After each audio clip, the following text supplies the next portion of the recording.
Կոպենհագենի ամենամյա լույսի փառատոնը բացվել է արվեստի գործերով եւ լուսային ինստալացիաներով, որոնք քիչ թե շատ թեթևություն են բերել Դանիայի մայրաքաղաքի ցուրտ մութ գիշերներին։ Փառատոնում այս տարի ներառված է մոտ 45 արվեստի գործ, նաև շրջագայություններ եւ տարբեր միջոցառումներ։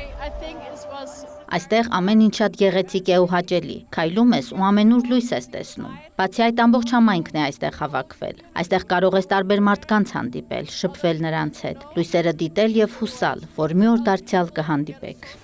Դանիայի մայրաքաղաքի այցելուներն ու անցորդները կանգ են առնում քաղաքի տարբեր թաղամասերում տեղադրված ինստալացիաներով հիանալու համար, թեև բավականին ցուրտ է։ Արվեստի գործերն ու լուսային ինստալացիաները տեղում կլինեն 20 օր շարունակ։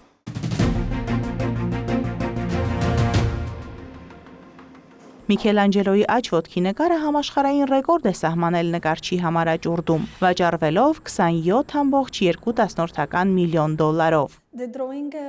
Սա բոլոր ժամանակների ամենակարևոր նկարիչներից մեկի աշխատանքն է եւ այն նաեւ ավելի մեծ արժեք ունի, քանի որ կապված է Միքելանջելոյի ամենակարևոր եւ հայտնի աշխատանքի՝ Վատիկանի Սիքստինյան կապելայի առաստաղի զարդարանքի հետ։ Նկարը վաճառվել է Նյու Յորքի Քրիստի աճուրդի տանը Ռոքֆելլեր կենտրոնում 45 րոպե տևած այսպես կոչված աճուրդային պատերազմից հետո։ Նկարի նախնական արժեքը գնահատված էր 1.5-ից 2 միլիոն դոլար, այն ի վերջո վաճառվել է մեկնարկային շեմից գրեթե 20 անգամ ավելի բարձր գնով։ Վերածննդի իտալացի վարպետը լիբիական Սիբիլի ոտքի ուսումնասիրություն վերնագրով նկարը հեղինակել է մոտ 1510 թվականին, երբ պատրաստվում էր Սիքստինյան կապելայի առաստաղի համար նկարել լիբիական Սիբիլ անունով հայտնի կերպարի աջ ոտքը։ Նկարը մոտ 13 սանտիմետր բարձրություն ունի եւ արված է կարմիր կավիճով։ Քրիստիից հայտնել են, որ նկարն անցած տարի Դամենն է ճանաչել այն ժամանակ, երբ այն ներկայացվել է աճուրդի տան կայքի միջոցով անվճար գնահատման համար։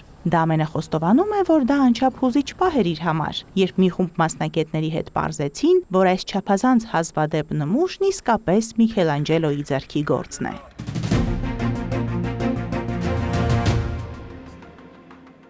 Սոթբին վաճառել է Ռեմբրանտի հազվագյուտ առյուծի նկարը մոտ 18 միլիոն դոլարով, ինչն այն դասում է հին վարպետների աճուրդում վաճառված ամենաարժեքավոր նկարների շարքին։ Սոթբիի հին վարպետների նկարների բաժնի ղեկավար Գրեգորի Ռուբենշտեյնն ասել է, որ հանգստացող առյուծի կորյունն ավելի քան 25 տարվա ընթացքում Ռեմբրանտի աճուրդի հանված ամենաէական եւ նշանակալի աշխատանքն է։ Սոթբիի տվյալով այսօր հայտնի է Ռեմբրանտի առյուծների միայն 6 գործ, մյուս 5-ը գտնվում են թանգարանային հավաքածուներում։ Նկարում պատկերված է անշարժ նստած, անշարժ բայց զգոն առյուծ, որի հայացքը հառած է կադրից այն կողմ գտնվող ինչ-որ բանի վրա։ Ռուբենշտեյնն ասում է, որ Ռեմբրանտի տեխնիկան ուժեղացնում է այդ լարվածությունը, ինչը դա համարում է մեծ տեխնիկական վարպետություն։ Այս ստեղծագործությունը հեղինակելիս Ռեմբրանտը 30-ից 35 տարեկան է եղել, արդեն ճանաչված նկարիչ Ամստերդամում։ Ռուբենշտեյնի խոսքով Ռեմբրանտը հազվադեպ է առյուծներ պատկերել,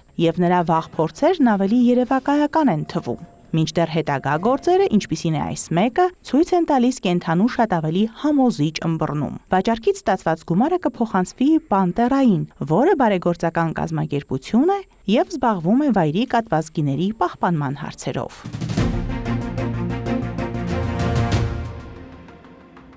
Նիդերլանդները Եգիպտոսին է վերադարձրել 3500-ամյա քանդակը։ Թալանված այս արտեֆակտը 2022 թվականին հոլանդական արվեստի տոնավաճառում է հայտնվել։ 2025 թվականին ոստիկանության եւ մշակութային ժառանգության տեսչության հետաքննությունը հաստատել է, որ քանդակը թալանվել եւ անօրինական կերպով դուրս է բերվել Եգիպտոսից։ Արվեստի գործերի վաճառքով զբաղվող Sycamore Ancient Art կոչվող պատկերասրահն էր ձեռք բերել այս ստեղծագործությունը, բայց կասկածներ էր ունեցել դրա ծագման վերաբերյալ։ Հետաքննությունից հետո կազմակերպությունը կամավոր հանձնել է այն։ Մասնագետները կարծում են, որ արտեֆակտը Գրանոդիորիտե գլուխը, որը սկզբնապես բլոկային արձանի մաս է եղել, ծագում է Լյուքսոր քաղաքից, որը գտնվում է Եգիպտոսի հարավում։ Այն պատկերում է փարավոն Թութմոս III-ի գահակալության շրջանի, այսինքն Քրիստոսից առաջ 1479-ից 1425 թվականների բարձրաստիճան պաշտոնյայի։ Հսկա արձանը, որին սկզբում կցված էր գլուխը, պետք է կրեր պաշտոնյայի անունը, բայց քանի որ մի պահ գլուխը հանվել էր արձանի մնացած մասից, անձի ինքնությունը մնացել էր անհայտ։ Նիդերլանդների մշակույթի նախարար Գուկե Մոեսն ասել է, որ իրենց երկրի քաղաքականությունն է վերադարձնել այն, ինչն իրենց չի պատկանում, եւ միշտ վերադարձնել այն օրինական մշակութային խմբին կամ երկրին։ Հատկանշական է, որ Եգիպտոսը միշտ ձգտում է վերադարձնել այն արտեֆակտները, որոնք վերջին տարիներին մաքսանենգ ճանապարհով դուրս են բերվել երկրից։ Ահա թե ինչու Եգիպտոսն ուշադիր հետևում է ցուցահանդեսներում կամ աճուրդներում ներկայացված իրերին։ Առայժմ հայտնի չէ, թե Եգիպտոսի որ մասում կցուցադրվի այս քանդակը։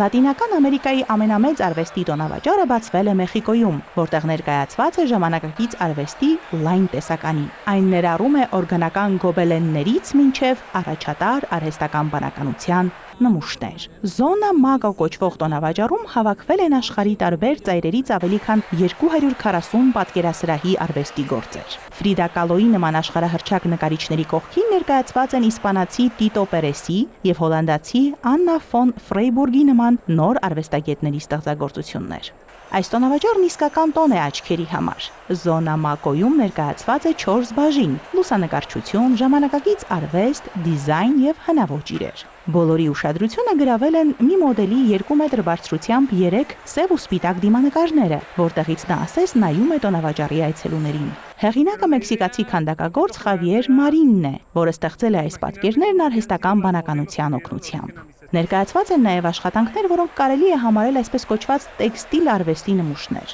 Դրանք վկայում են օրգանական եւ կայուն նյութերի նկատմամբ մարդկանց նոր հետաքրքրության մասին։ Այս տարի ցուցադրված դասական աշխատանքների թվում են Ֆրիդա Կալոյի նատյուրմորտը եւ կոլումբացի Ֆերնանդո Բոտերոյի քանդակներն ու նկարները։ Հատկանշական է, որ տոնավաճառի բացումից 4 ժամ անց շատ աշխատանքներ արդեն վաճառվել են։ Միջոցառման կազմակերպիչները լիահույս են, որ այս տարի իրենց այցելուների թիվը կգերազանցի նախորդ տարվա 81,000-ի ցուցանիշը։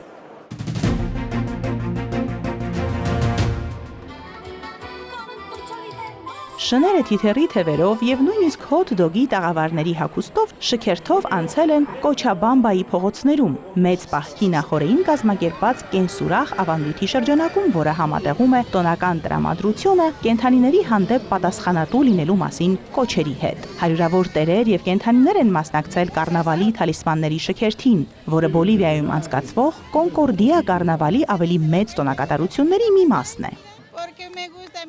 Ես իմ շանը հագցրել եմ մեքսիկական հեռուստատեսային կերպարի նմանությամբ։ Իմ կենդանին իմ կյանքն է, ես նրան շատ եմ սիրում։ Գիտեի, որ մրցույթ է լինելու, ուզում ենք անպայման հաղթել։ Միջոցառման մասնակիցները քայլել են իրենց ընտանի կենդանիների հետ, հագնված փոփ մշակույթի կերպարների, սուպերհերոսների եւ կառնավալի խորհրդանիշների պես։ Շքերթը գրավել է ինչպես ընտանիքներին, այնպես էլ կենդանիների սիրահարներին, որոշներն էլ միացել են իրենց շներին ժամանակակից հանդերձանքով։ Աչքի է ընկել հատկապես մի զույգ, որը մարմնավորել է ծաղրածու Փենիվայզին։ Բոլիվիայի ամենահայտնի եւ սիրված Կոնկորդիա կառնավալը տևում է գրեթե 1 ամիս։